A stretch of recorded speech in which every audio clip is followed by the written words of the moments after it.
eso te pagamos, inútil! ¡Pedazo de mierda! Habría que informarle al imbécil ese que está en Roma. ¿Por qué no te vas a la reconcha puta de tu madre, hijo de puta? Pedazo de mogólico. Solamente estoy diciendo que sos una burra. Quiero humillarla públicamente. No, a mí no me vas a humillar porque yo los datos de la seguridad social los conozco, Javier. Los conozco perfectamente bien. Bien, Javier, pero Es mi calmate. iPad. Somos superiores moralmente, somos superiores estéticamente, somos mejores en todo. Y les duele. Nadie quiere. No. El Papa, sí, lo voy a decir de frente, es el representante del maligno en la tierra, ocupando el trono de la casa de Dios. Un fracaso más de la clase política, un demagogo más que aprovecha. Una vez más la desesperación, porque los ciudadanos perciben que todas las alternativas son malas, los lanza en brazos de quien más vocifera con mayor violencia en contra de lo que hay, prometiendo una salida cuyo núcleo y mérito pretende ser la antítesis de lo existente. Con estar en contra basta, tácticamente. Con serlo, el demagogo se engancha en la amargura de gran parte de los votantes que se niegan a tomar del menú la comida de la reciente indigestión. La propaganda del demagogo va a enfatizar, por supuesto, el regusto amargo más que el sabor de su promesa, y aprovechará que las decisiones humanas no pueden ser, no lo son desde la niñez hasta la tumba, basadas todas en un estudio analítico, ni disponen de la información perfecta. Se vota con la tripa, con la intuición, con la identificación de clase o con la proyección que puede incluso dañar el propio interés, cuando quienes han dicho antes representarlo a uno pierden legitimidad, es decir, pierden nuestra aceptación e incluso pasan de manera natural de ser amados a ser odiados. Hablo, por supuesto, de Argentina, pero hablo también del empuje de los movimientos neofascistas en Europa, del Brexit inglés, del chavismo, del trumpismo, del buquelismo y de todas las corrientes que los académicos estadounidenses denominan eufemísticamente como iliberales. Y hablo, claro, de Bolsonaro y de los aires que corren en mucha parte de la llanura anti-Ortega.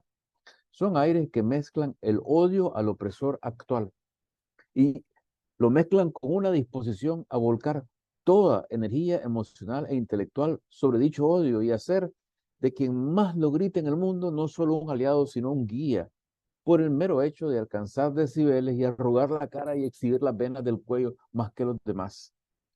Queda olvidado en el proceso que la meta verdadera es establecer o restaurar el bienestar humano, el cual requiere de la libertad.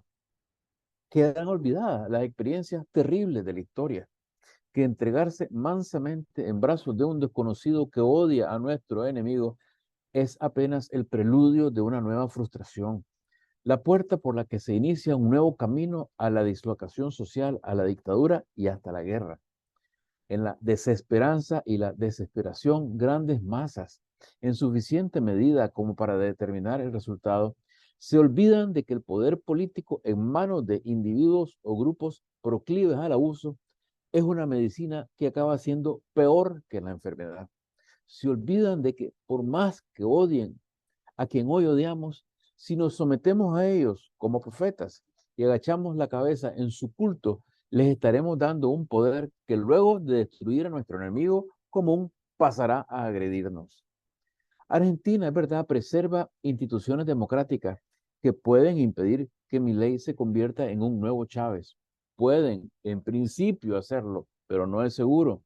Demagogos de la talla del nuevo presidente en un ambiente que se tiene por corrupto y rodeado de políticos oportunistas que ven en él una oportunidad controlable porque siempre creen que lo pueden controlar, son capaces de abrirse paso desde una situación nominalmente minoritaria hasta construir un bloque que controle y que asigne, entre comillas, poderes especiales a través de todo tipo de trucos como las leyes habilitantes de Chávez y de Hitler. De tal manera podría construirse el escenario, improbable pero ideal, de una presidencia Milei en la que el impulso de cambio que ha llevado a la presidencia choque con la resistencia del sistema, pero que de ese choque resulten acuerdos políticos y económicos que preserven la libertad política y con algo de suerte y buen seso mejoren la situación económica de la mayoría. En un amanecer pesimista, esto puede sonar casi como una invocación imposible, pero no lo es, no puede serlo. Uno no puede perder la esperanza de que en un país que dolorosamente ha establecido un nivel institucional y cultural que para otros en la región es envidiable, haya quienes tengan apreciación del peligro en que la sociedad se encuentra, atrapada entre los intereses que causan crisis económicas periódicas. Un movimiento político, el peronismo, sin más signo que el poder, porque eso no es ni izquierda ni derecha, su único signo es el poder, y los nuevos populismos que cantan su nihilismo envuelto en melodías libertarias. Nihilismo hay. Cuando la furia ciega y todo lo que no sea lo que hoy es, aunque no se conozca, es lo que se prefiere, se está jugando a la ruleta rusa. Para los convencidos, por supuesto, el ethos del culto es una venda sobre los ojos, la misma venda que llevó a Hitler al poder, a Mussolini, a Chávez, a Castro, a Fujimori, a Bukele. Al final, uno verifica que es más difícil dejarlos subir que hacerlos bajar. Bajarán por las buenas si las instituciones democráticas sobreviven, y esto será si la conciencia democrática ciudadana está suficientemente consolidada o no suficientemente paralizada por el nihilismo, por la desesperanza total. Constituirán un estado de opresión duradera a estos sujetos demagogos cuando no hay conciencia, cuando no hay instituciones ni historia democrática, o caerán por la fuerza en la lucha de la conciencia humana por emerger de la barbarie. Pero en todos los casos habrá sufrimiento y pueden ser periodos de conflicto encandilado. Temperamento y programa. El demagogo accede al poder más por temperamento que por programa, más por ser el vehículo de una insatisfacción intensa que por la sensatez de sus propuestas, que pocas veces son presentadas en detalles, digamos, técnicos. El caso de Milei, el origen de su racionalización, lo coloca entre las excepciones. Leído en economía, el nuevo presidente puede presentar con coherencia dogmática un credo que se nutre de los comentarios de economistas de la escuela austriaca.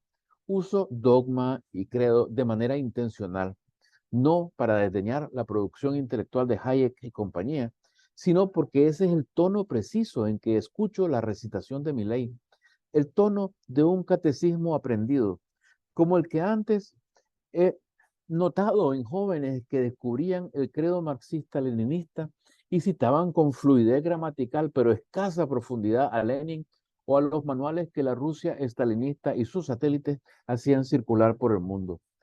Mi sospecha de que el credo, créalo o no el predicador, es discursivo y no fruto de análisis, aumenta cuando Milei se aleja un poco de su repetición y se aventura en el terreno minado de la realidad actual, una en la que puede ponerse a prueba si el economista sabe sumar y restar y conoce los mecanismos no de la economía idealizada, sino de la real.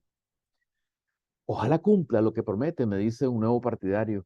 Pues me alegro por él, o más bien me alegro de que él no viva en Argentina, porque seguramente lloraría el resultado del cumplimiento de promesa de su admirado líder.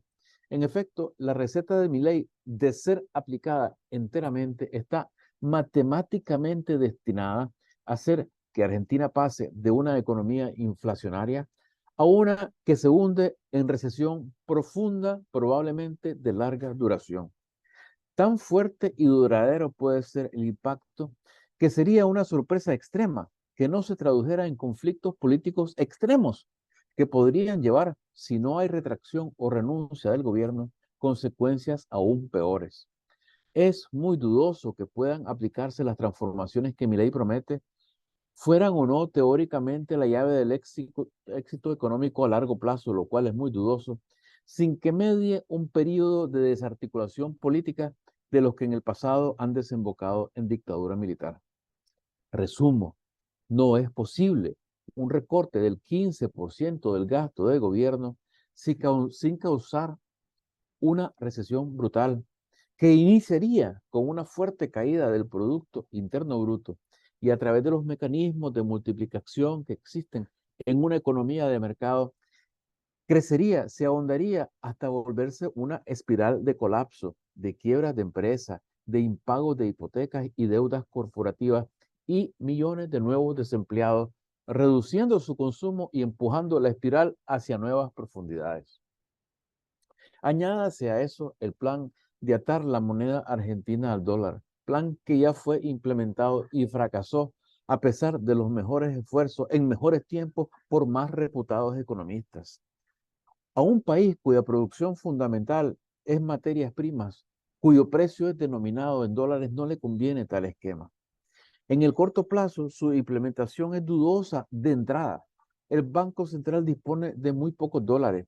La política monetaria tendría que ser altamente recesiva, multiplicando el efecto negativo de la contracción del gasto y alejando, porque obligaría a tasas de interés muy altas por largo tiempo y a una contracción de crédito, la recuperación.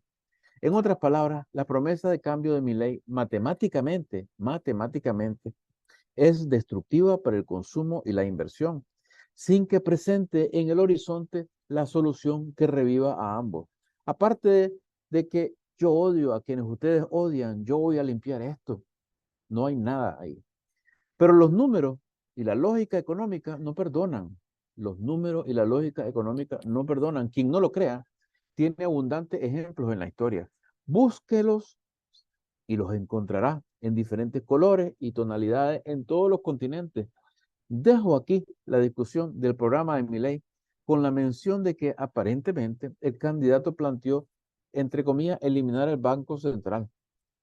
Y digo, con una crisis bancaria en el horizonte, de nuevo, si es que logra cumplir su promesa, no puede decirse que reducir la autoridad regulatoria de la entidad, que es lo que creo que tiene en mente, crear tal vez una especie de autoridad monetaria a la Hong Kong, encargada apenas de mantener la paridad, quizá no sea la idea más genial. Dejémoslo ahí por el momento y vamos de vuelta a Nicaragua. ¿Qué aprender de todo esto?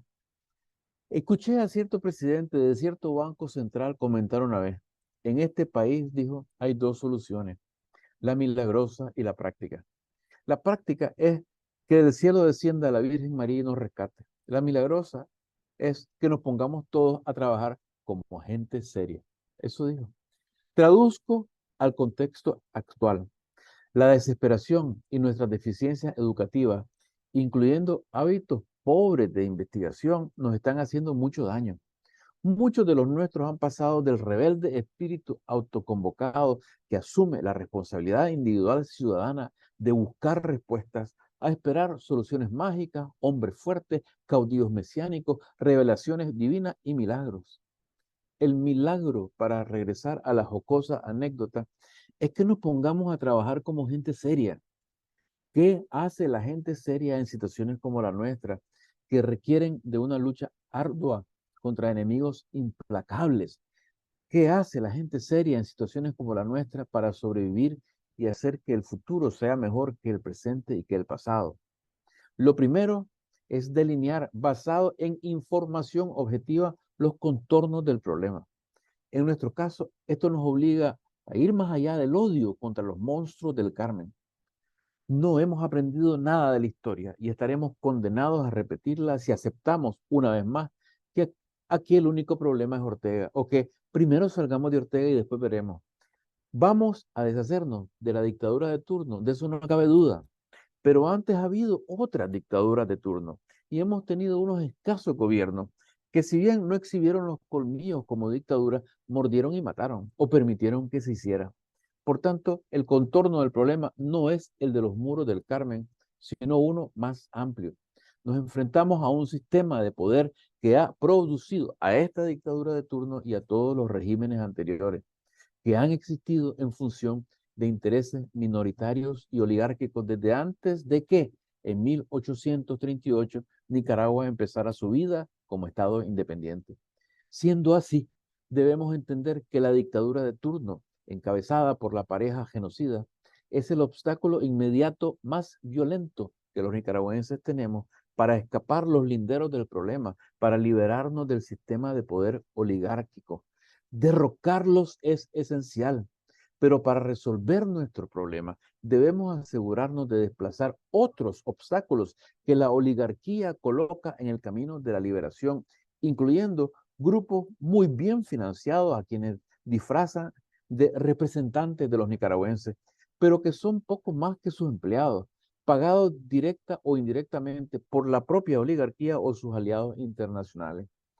A nadie debe sorprender, por tanto, que los políticos oportunistas se aglomeren como abejas en el panal alrededor de las iniciativas oligárquicas como Monteverde, como la Alianza Cívica y otras.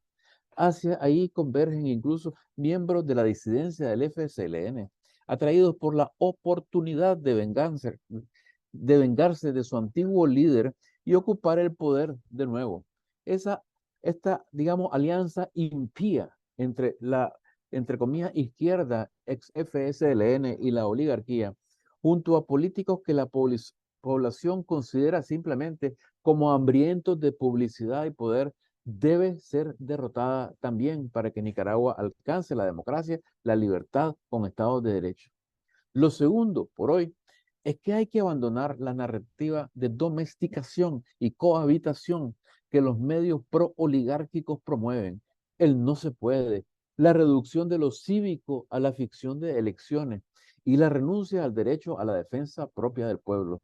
La farsa de la búsqueda de unidad, cuando en realidad la alianza impía está unida alrededor de su objetivo de atrapar el trono de Ortega, no de demolerlo, adueñarse de él, regalo del Departamento de Estado tras numerosas súplicas.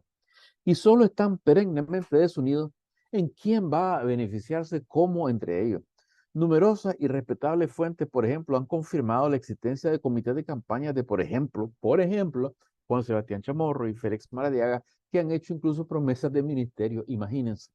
Sus constantes pleitos son eso, berrinches por arrancar al otro o a los otros los pedazos que queden de una Nicaragua destrozada.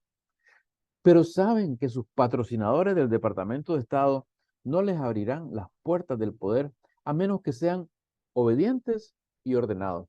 Y por eso repiten constantemente frases vergonzosas, abyectas, como eso no lo van a aprobar los gringos. Y por eso se abrazan en fotografías cuyo propósito es convencer a sus jefes estadounidenses de que pueden entenderse y producir la llamada estabilidad. Por eso han dado la espalda a la lucha del pueblo, lo han abandonado a su suerte y lo han dejado como carne de cañón a enfrentarse sin recursos a la dictadura de turno, predicándoles más bien que no se puede y que el pueblo no debe hacer uso de todo recurso disponible para derrocar a la dictadura. Es más, rechazan la palabra derrocar porque no quieren asustar a sus empleadores del Departamento de Estado que ven el derrumbe del Estado opresor no como un bien para la libertad de los nicaragüenses, sino como un peligro para la estabilidad de los intereses de Estados Unidos. La alianza impía ha escogido defender estos intereses, los de Estados Unidos, antes que luchar por los de Nicaragua y por la vida, libertad y bienestar de sus habitantes. Por eso, el segundo y crucial tema de estas conclusiones es que si bien la estrategia libertaria no puede ser crear una vanguardia armada que se imponga a los demás luchadores, como hizo el FSLN, el pueblo de Nicaragua tiene derecho y necesidad de hacer uso de todos los recursos disponibles para alcanzar sus metas. Lo fundamental, por supuesto, es la creación de un movimiento de masas democrático, trabajo que se hace necesariamente por medios casi siempre no violentos y que inicia desde la formación de células clandestinas en las que nos preparamos política y organizativamente para la próxima e inevitable ofensiva.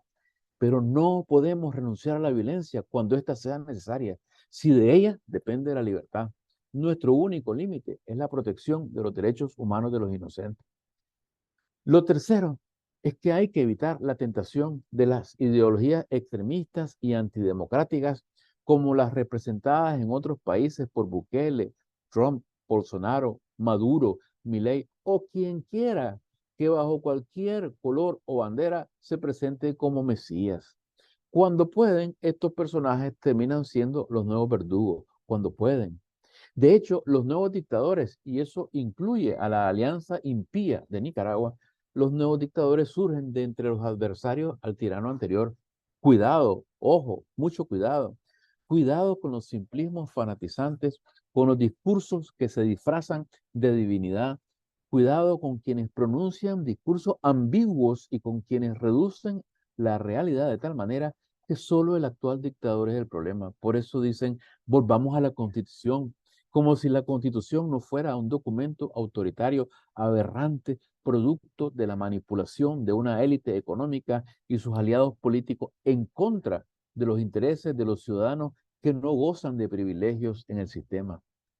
Así como nos autoconvocamos para la lucha, nos autoconvocaremos para crear un nuevo sistema de poder a través de una asamblea constituyente que elijamos en libertad para que prepare en tiempo prudencial un proyecto de constitución libertaria que tendremos que aprobar o podremos no aprobar en referéndum popular. Mientras tanto, evitemos la tentación autoritaria de moda. Eduquémonos para que el contenido de esa nueva constitución sostenga un nuevo sistema de poder disperso, ni siquiera necesariamente presidencialista, o si lo es, con una presidencia débil, sin ejército nacional, sin policía nacional y con la máxima participación ciudadana en todos los niveles. En definitiva, el capitalista exitoso es exitoso porque es un benefactor social. Y lo que hay que entender es que cuando aparecen estos chairos resentidos, ¿sí? Envidiosos, ¿sí? Que yo los suelo llamar el club de los penes cortos, ¿sí? Porque básicamente, ¿quién reclama por el pene promedio? ¡El que la tiene chiquita! El que está por encima del promedio no va a pedir pedir cortana. Entonces, lo que hay que entender es que además la redistribución del ingreso por la cual ellos tanto claman, manga de resentidos de penes cortos, de mentes cortas y gente fea, ¿sí? Es básicamente un acto violento. La redistribución del ingreso, la justicia social es injusta.